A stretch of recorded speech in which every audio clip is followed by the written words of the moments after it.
বাঙালি খানায় সবাইকে স্বাগত জানাই। আপনারা তো অনেকভাবে চিকেন রান্না করে খেয়েছেন, একবার আমার মতন করে সহজ পদ্ধতিতে আপনিও শিখে নিতে পারবেন ছোট ছোট টিপস সহ। সম্পূর্ণ বাটা মশলা এবং চুই ঝাল দিয়ে রান্না করব। খেতে এতটাই সুস্বাদু হয়েছিল, আপনি একবার রান্না করলে বারবার রান্না করবেন। তবে আমি আজকে এখানে গ্রাম বাংলার পদ্ধতিতে চিকেন রান্না করব। চলুন সেটা একবার দেখে নেওয়া যাক ভিডিওর মাধ্যমে। এখানে আমি 750 গ্রাম চিকেন আগে থেকে ধুয়ে পরিষ্কার করে রেখেছি। চিকেন ধোয়ার পদ্ধতিটা আমি আগের একটা ভিডিওতে বলে দিয়েছিলাম। এই পর্যায়ে 1 চামচ লবণ, 1 চামচ হলুদ গুঁড়ো আর বেশ কিছুটা কাঁচা সর্ষের তেল মাংসের গায়ে লাগিয়ে রেখে দেবো 30 মিনিটের জন্য। আপনাদের হাতে যদি সময় থাকে আপনারা বেশি সময় রেখে দিতে পারেন।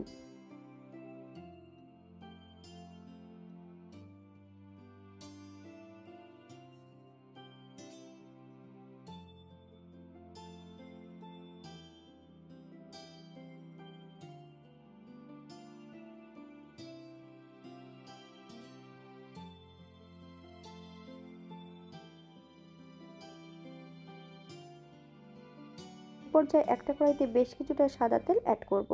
1/2 চামচ লবণ আর 1/2 চামচ হলুদ গুঁড়ো দিয়ে বেশ কিছুটা নতুন আলু ভেজে নেব। আপনারা আপনাদের পছন্দ মতন আলুগুলো ভেজে নিতে পারেন। এই পর্যায়ে আমি সম্পূর্ণ আলুগুলো তেল থেকে তুলে নেব।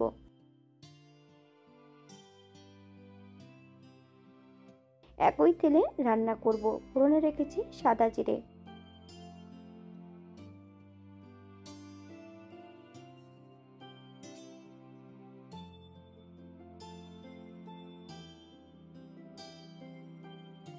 চারটে মিডিয়াম সাইজের পেঁয়াজ সরু সরু করে কেটে এই পর্যায়ে অ্যাড করব। 1/2 চামচ লবণ,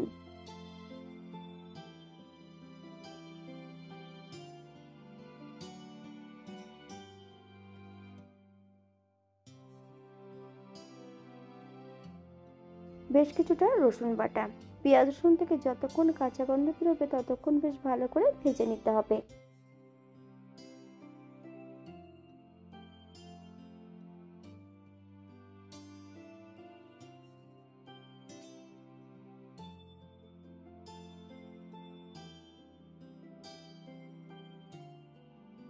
মিডিয়াম সাইজের একটা টমেটো ছোট ছোট টুকরো করে কেটে নিয়েছি। সম্পূর্ণ টমেটো টুকরোটা অ্যাড করে দেব।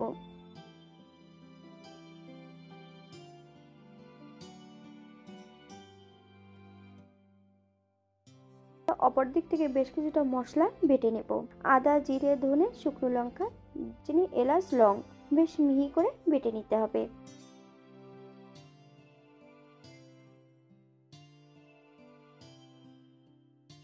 আপনারা গুঁড়ো মশলাও এটা রান্না করতে পারেন, আমি কিন্তু সম্পূর্ণ বাটা মশলায় রান্না করব। এই পর্যায়ে সম্পূর্ণ মশলাটা বেটে নিয়েছি।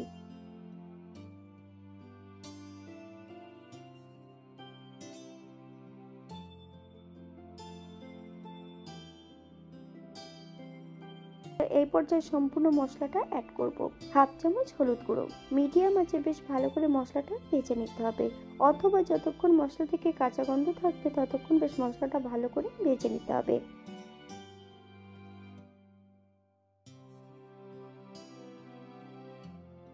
মশলা ধোয়া বাটি থেকে এই পর্যায়ে বেশ কিছুটা জল অ্যাড করব। যতক্ষণ মশলা থেকে তেল না ছাড়ছে ততক্ষণ বেশ ভালো করে মশলাটা কষিয়ে নিতে হবে।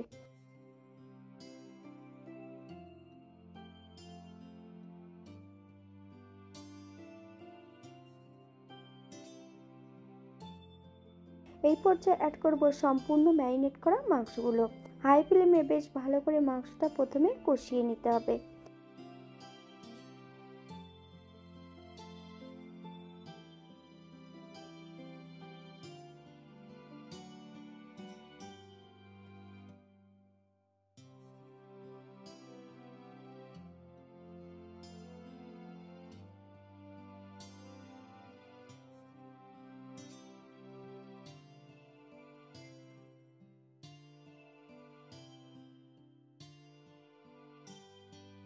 বাঙালি রান্না ঘরোয়া উপকরণ দিয়ে আপনাদের যদি রান্নাগুলো পছন্দ হয় তাহলে চ্যানেলটি সাবস্ক্রাইব করে দিয়ে পাশে থাকবেন, পাশে থাকা বেলটি বাজিয়ে দেবেন, নইলে নিত্য নতুন রান্নার নোটিফিকেশন পাবেন না।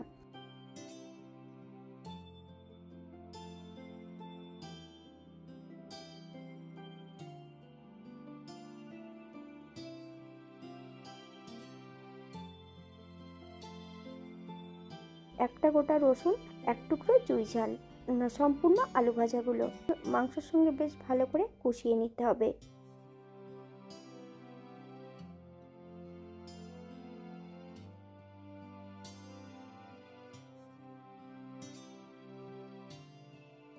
পাঁচ থেকে 7 মিনিটের জন্য ঢাকা দিয়ে রেখে দেব। তবে শুধু ঢাকা দিয়ে রেখে দিলে হবে না, মাঝে মাঝে একটু ঢাকা খুলে নেড়ে চেড়ে দিতে হবে, নইলে মাংসগুলো কড়ার নিচটাতে লেগে যেতে পারে।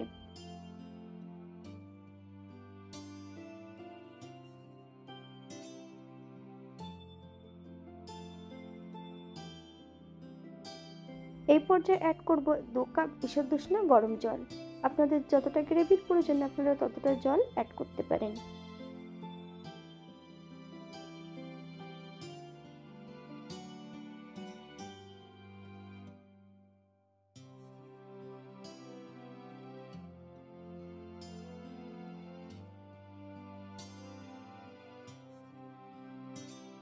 দশ থেকে 15 মিনিটের জন্য ঢাকা দিয়ে রেখে দেব, যাতে মাংস ও আলুগুলো সেদ্ধ হয়ে যায়।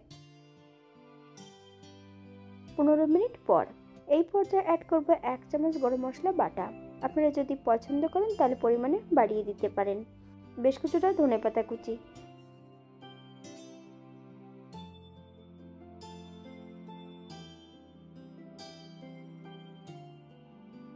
গ্যাসের ফ্লেমটা অফ করে দিয়ে 5 মিনিটের জন্য স্ট্যান্ডিং টাইম দেব, তারপর সার্ভ করব।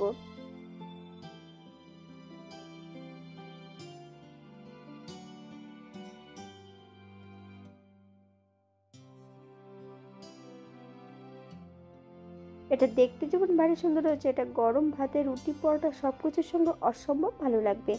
আপনারা বাড়িতে একবার একই পদ্ধতিতে বানিয়ে নেবেন। সম্পূর্ণ কিন্তু গ্রাম বাংলার পদ্ধতিতে আমি আজকে এখানে মুরগির মাংস রান্না করেছিলাম। যারা টক দই অথবা কাজু বাদাম বাটা পছন্দ করেন তারা অবশ্যই অ্যাড করতে পারেন। আজকের ভিডিওটি এই পর্যন্ত।